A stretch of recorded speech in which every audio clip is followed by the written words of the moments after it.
Assalamualaikum warahmatullahi wabarakatuh, Pak Hedi Ibrahim. Waalaikumsalam warahmatullahi wabarakatuh. Pak Arif, ya gimana? Bagaimana kabarnya Pak Hedi? Alhamdulillah baik. Gimana kabarnya? Alhamdulillah baik juga Pak Hedi. Begini Pak, sebelum kita melakukan coaching sebagai langkah awal, mungkin saya akan mengajukan beberapa pertanyaan kepada Bapak. Pertama-tama kita akan mendiskusikan terlebih dahulu Pak terkait rubrik penilaian hari ini. Nah, baiklah pada kegiatan coaching hari ini, saya sebagai coach dan Bapak sebagai observer atau coaching yang akan saya amati dan nilai sesuai dengan rubrik penilaian yang sudah saya sediakan ya Pak. Nah, apakah sudah sesuai dengan alur kita atau belum, seperti itu Pak. Serta memberikan pertanyaan-pertanyaan berbobot kepada coach dan juga bagaimana coach tersebut merespon atau menanggapi pertanyaan dari coachnya, seperti itu Pak. Nah, jangan lupa juga disesuaikan dengan prinsip coaching Pak, diantaranya ada kemitraan, proses kreatif, maksimalkan potensi. Nah, dari pertanyaan yang pertama yang akan saya ajukan kepada Bapak adalah kompetensi apa yang akan Bapak kembangkan pada coaching kali ini. Baik, sebelumnya saya ucapkan terima kasih atas kehadiran Bapak Arif ya. Sebagai observer di sini saya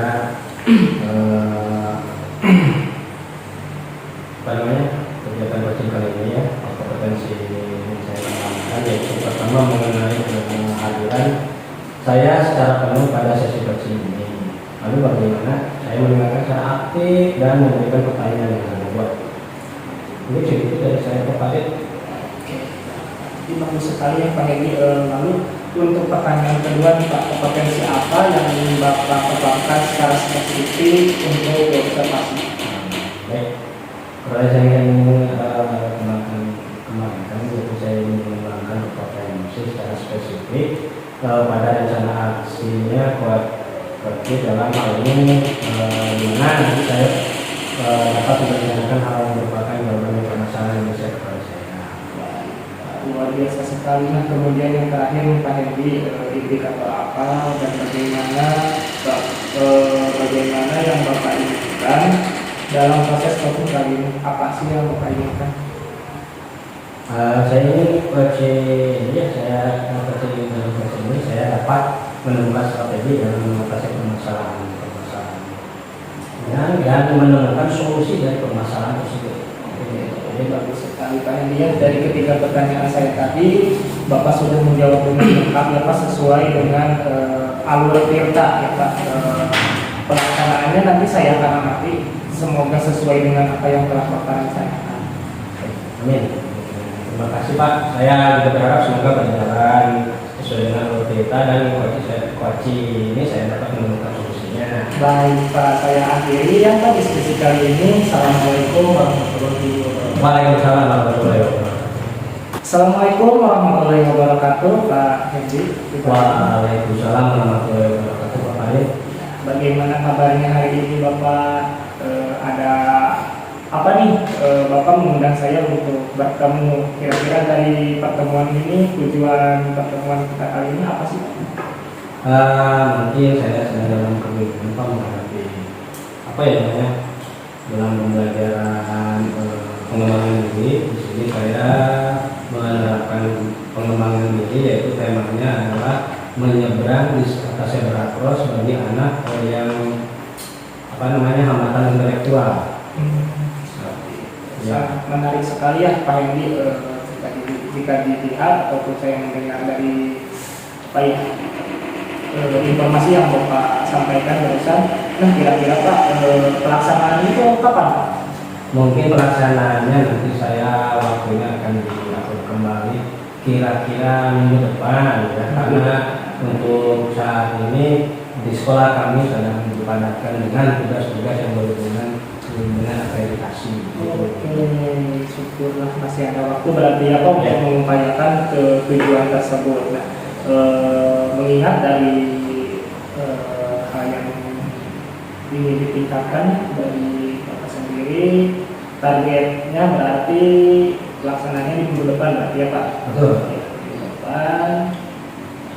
Oke, menurut Bapak sekarang posisi Bapak di mana jika dari skala 1 sampai dengan 10 dapat memenuhi tujuan yang ingin Bapak capai tersebut? Mungkin saya di 8. Di belakang mengapa? Bolehkah saya tahu? Karena begini ya, satu ketercapaian dalam pembelajaran ini kan, dalam pembelajaran menyeberang di atas Sebrakus ini kan sangat penting ya, dikarenakan sekolah kami yang di lintasan jalan nasional dengan volume kendaraan yang sangat padat. Saya bisa menerapkannya belum pasti banget ke anaknya karena dengan hambatan intelektual tersebut. Jadi saya targetnya belum tercapai sepenuhnya gitu. Nah, Pak Heri mungkin ketika dari tadi ya saya tanyakan skalanya Bapak baru sampai di berapa, tadi Bapak dijawab baru sampai di berapa. Apakah ada target gitu yang menjadi target Bapak, skala berapa itu kira-kira untuk memenuhi tujuan Bapak tersebut ini? Biasanya sih kalau skala sempurna ya 10. Oke. Target kenapa skalanya 10? Jadi si peserta didik ini atau yang berhambatan intelektual ini yang mampu menyeberang jalan di zebra crossing itu tanpa bantuan orang tua atau siapapun gitu. Jadi dengan sendirinya mampu menyeberang Luar biasa Pak. Berarti Bapak dalam pembelajaran ini ingin meningkatkan kemandirian peserta didik ya Pak, agar dia bisa hidup sendiri tanpa bergantung lagi kepada orang tua ataupun gurunya ya Pak. Oh, luar biasa sekali Pak Edi. Apa kesulitan yang Bapak alami dalam mengimplementasikan pembelajaran tersebut? Kesulitannya begini ya Pak Farid, kesulitannya memang karakteristik anak hambatan dengan intelektual ini ya. Jadi pembelajaran tentang menyeberang di atas zebra ini harus terus diajarkan terus menerus. Nah, yang kedua mungkin hambatannya untuk ke lapangan itu ke jalan itu kan sangat rawan dengan volume kendaraan yang sangat banyak di jalanan. Jadi memang dibutuhkan pas pelaksanaan itu kendaraan sudah agak sepi. Gitu. Nah, ini pada kendaraannya itu karena tidak seringnya dipraktekkan di jalan atau di atas zebra tersebut. Jadi anak banyak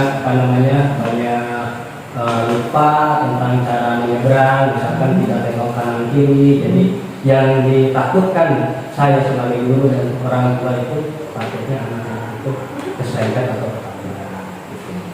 Dan satu lagi dalam menyeberang di zebra cross peserta didik ini, kalau misalkan lebih dari satu orang, 2 atau 3 orang itu, kalau itu dari sampai di tengah jalan itu si peserta didik ini relatif sering bercanda. Oke. Jadi dalam menyeberang itu mereka itu bercanda gitu kan, tanpa melihat ke kanan ke kiri, kan dari kanan atau dari kiri takutnya ada kendaraan yang dengan kecepatan yang tinggi. Itu begitu. Sangat luar biasa sekali yang tadi. Kira-kira nih Pak, Ya. Untuk merealisasikan pembelajaran yang Bapak bicarakan barusan, langkah awal apa yang Bapak lakukan untuk merealisasikan pembelajaran tersebut? Nah, awalnya gini, mungkin saya akan mengajarkan dulu ya di lingkungan sekolah. Di lingkungan sekolah dengan perangkat ajar atau media ajarnya yang sederhana, misalkan dengan membuat miniatur mobil, terus membuat miniatur zebra cross gitu kan. Jadi kita terapkan langkah-langkah menyeberang di atas zebra cross dengan dengan terstruktur, dengan langkah-langkah yang baik gitu. Kemudian setelah itu dari lingkungan sekolah kita melanjutkan menyeberang di atas zebra cross ini di jalan yang volume kendaraannya tidak terlalu padat. Ya, betul. Ya, kita misalkan di jalan yang pedesaan kita buat zebra cross gitu ya, dari dari kapur atau apa gitu ya. Nah, kita praktekkan di sana langkah-langkahnya yang baik dan benar, karena ini berhubungan dengan keselamatan gitu. Kemudian setelah dari volume kendaraan yang tidak terlalu padat, kita mengupayakan apa namanya ya, pembelajaran di menjaga Sebrabus ini dengan apa namanya, volume kendaraan yang agak lumayan padat kita terapkan misalnya juga, tapi dengan bimbingan dari guru atau orang tua. Mungkin begitu langkah. Siap. Nah, dari pembelajaran tersebut mungkin Bapak apa namanya, memilih peserta didik berdasarkan tingkatan dari hambatan yang dialami peserta didik tersebut. Nah, jadi Bapak melakukan seleksi, kira-kira nih Pak, bagaimana cara Bapak memilih peserta didik untuk apa namanya, dilibatkan dalam pembelajaran yang Bapak lakukan tersebut? Mungkin dari peserta didik ini hambatan intelektual ringan ya, jadi mereka itu mampu mengarahkan. Saya di sini apa namanya, memegang kelas SD, jenjang SD, terus saya dengan melihat itu kan dari segi apa namanya, fisiknya dari luarnya kan tidak terlihat apa namanya, dan badannya gitu kan, dari segi ini kan mampu melihat dan mendengar semuanya. Jadi saya menyeleksinya dari yang mampu apa namanya mengerjakan tersebut gitu.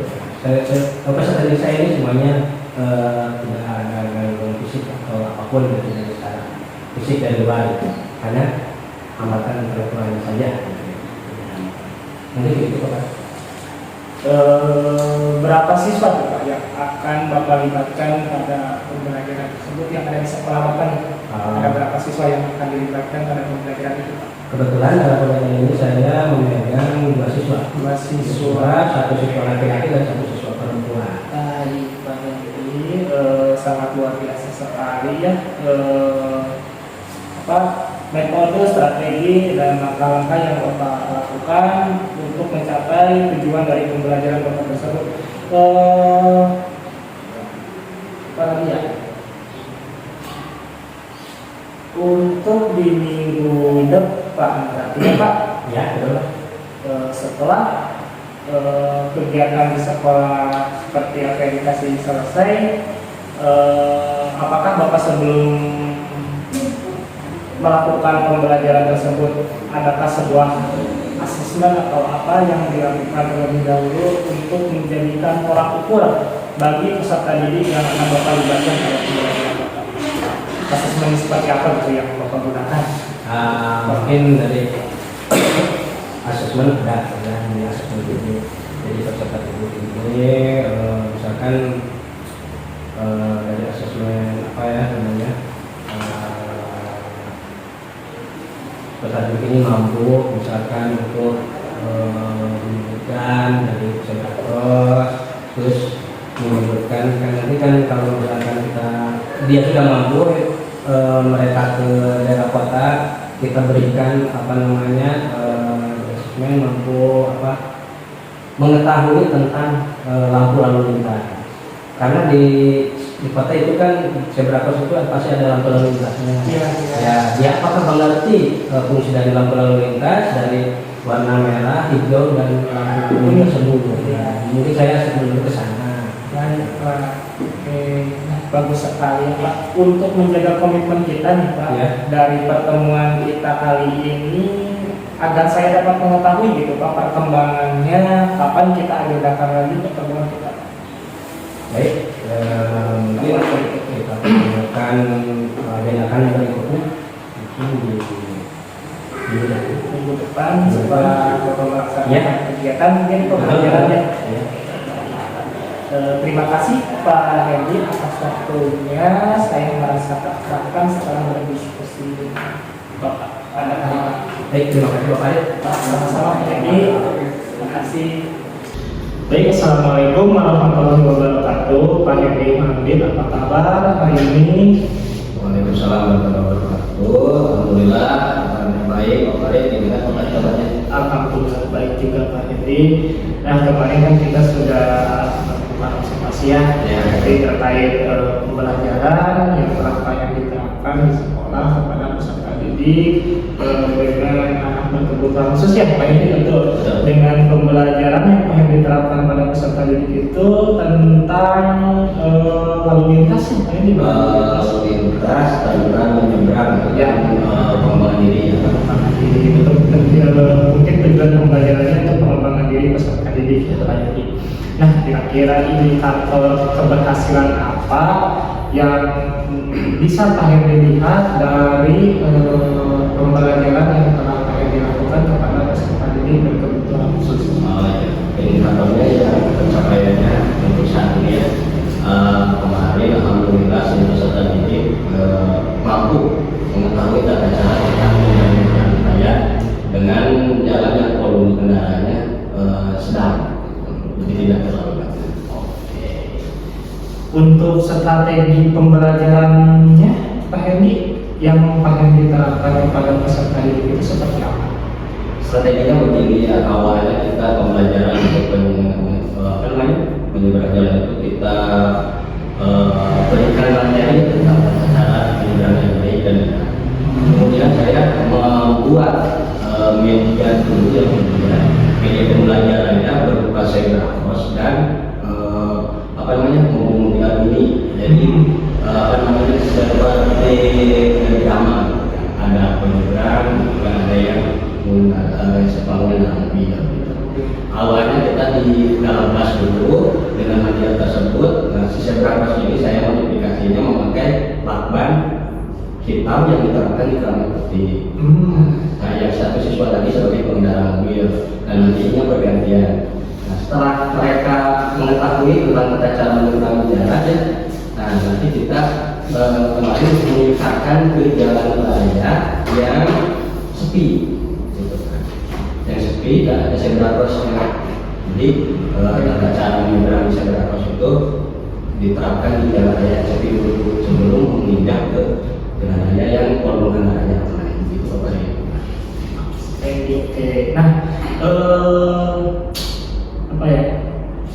Ketika Pak Hendy menerapkan pembelajaran tersebut kepada peserta didik berkebutuhan khusus, apakah ada kendala dalam penyampaian maupun implementasinya? Jadi implementasian terkait pembelajaran pengenalan segrafos tersebut kepada peserta didik berkebutuhan khusus. Nah, karena kan apalagi kalau dilihat dari intelektualnya Pak Hendy, peserta didik berkebutuhan khusus kan di bawah rata-rata anak pada umumnya ya. Nah, apakah ada kendala-kendala atau permasalahan yang Pak Hendy hadapi ketika menerapkan pembelajaran tersebut kepada anak berkebutuhan khusus? Ya, mungkin kendala-kendalanya minimnya pengetahuan tentang lalu lintas itu yang pertama. Yang kedua mungkin kita memberikan materi, tapi secara tidak bisa bisa saja dulu yang agak rendah, kita memberikan materi secara agak rendah. Nah, penangkapan dengan materi tersebut memang kekhususan itu katakanlah itu. Tapi dengan ajakan terus-menerus mereka bisa tahu tentang tata cara menyeberang. Terus kendalanya setelah pembelajaran diterapkan di jalan raya yang sepi ya, kita terapkan tentang tata cara menyeberang di atas jalan segrafos ini. Mereka itu kalau menyeberang ya sudah dikasih materi, tapi tetap mereka itu menyeberang itu sambil bercanda. Itu kan relatif mengancam keselamatan. Untuk itu terkait kendala yang dihadapi. Oke, baik Pak Hendy.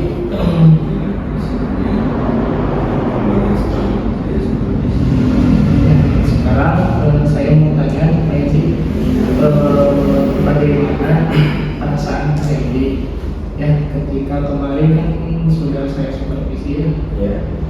Perasaan Pak Hendy ketika saya sudah melakukan supervisi ini terkait pembelajaran yang akan dilakukan berkebutuhan khusus.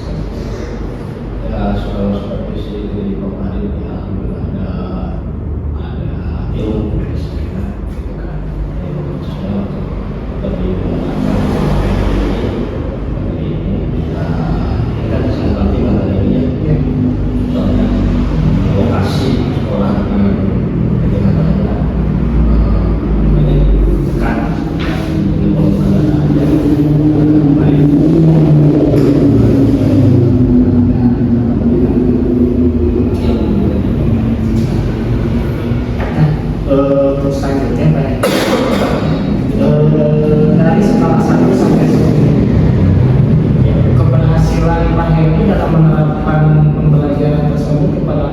berkebutuhan khusus itu ada di skala menurut Pak Heri sendiri? Saya di skala aman.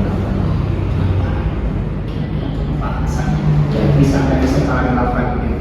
Jadi begitu, karena di apa namanya tentang pengetahuannya tentang ini, terus mereka itu pembelajarannya ya kebanyakan itu kan menurut sana. Nah, terus benar-benar kekhususannya itu untuk menerapkan materi yang bersifat video atau tulisan yang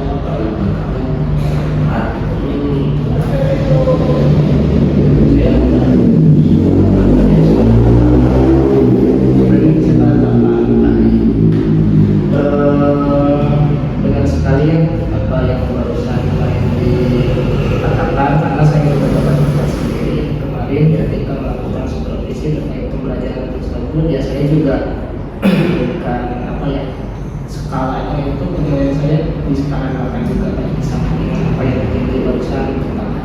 Nah Pak Heri, untuk mengembangkan atau meningkatkan performa Bapak, kapan nih kita akan melakukan pertemuan lagi atau bagaimana? Saya sih kalau bisa minggu akan ya. Sekalian saya melihat juga ya Pak keberhasilan dari pembelajaran Bapak untuk peserta didiknya itu sudah sampai mana ya Pak? ya. Oke, baik Pak, terima kasih atas pertemuannya untuk hari ini. Semoga Bapak diberikan kesehatan, semangat terus ya Pak. Jangan lupa Bapak jaga kesehatan juga ya, karena di di bulan ini mungkin cuacanya agak kurang baik. Betul. Sama-sama Pak, saya juga berikan ya terima kasih atas sudah menjadi Pak Heri. Tentang pembelajaran saya, saya juga semuanya dari kesehatan juga. Ya, baik Pak, terima kasih. Kita tutup. Jangan aja semuanya. Amin. Bapak juga semoga lancar ya Pak. Baik, kita tutup saja ya Pak pertemuan kali ini. Wabillahi taufiq wal hidayah. Assalamualaikum warahmatullahi wabarakatuh. Terima kasih atas waktunya. Siap, sama-sama Pak Heri.